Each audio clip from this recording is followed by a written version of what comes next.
You mentioned that you were in Phoenix for a different reason. And over the last several months, we've seen instances of misconduct, of harassment, of unprofessional behavior within NBA staffs and front offices. And Baxter Holmes reported that you told Phoenix Suns employees that the league would create new reporting systems for team employees to report any wrongdoing. So what exactly are you planning to implement, and why now? Well, I mean, why now? I don't think it's just the situation in Phoenix. As you've pointed out, there are issues in workplaces. These are not unique problems to the NBA or the WNBA or any of our other leagues for that matter, but it's clear that we need to do a better job.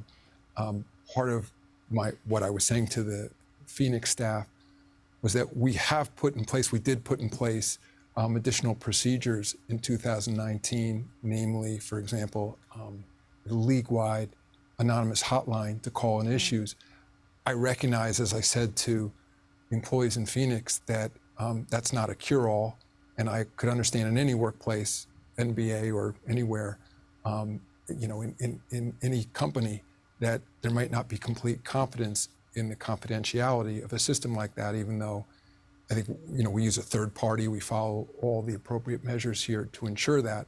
But then the question becomes, what can we do beyond that? One of the things we've begun doing this year is having direct conversations with the human resources groups at every team to ensure that proper training is in place, that teams can have their own systems of hotlines and things, even independent of what the league does, talking about these issues regularly with our board of governors, who ultimately oversee all our teams, bring heightened attention to issues around diversity and inclusion. And our teams, part of that is being true to the data, continuously talking about what we're seeing in our teams in terms of hiring practices, who is in positions of leadership.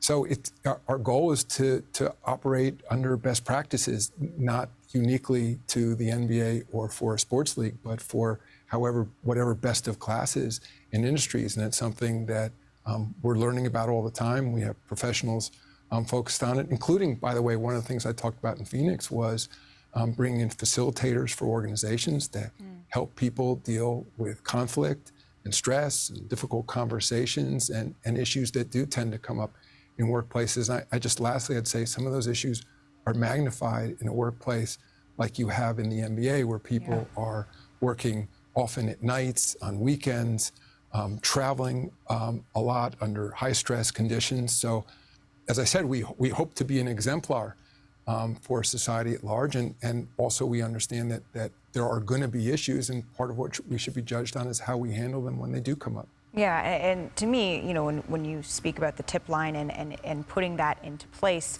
I think the investigation with the Suns, right, when they looked into Robert Sarver and the findings came out, the Suns noted that no one really called that tip line to report improper behavior. So adding something else that might not be seen as a mechanism that puts the onus on informants rather than creating checks and balances, is that what you're looking to avoid here?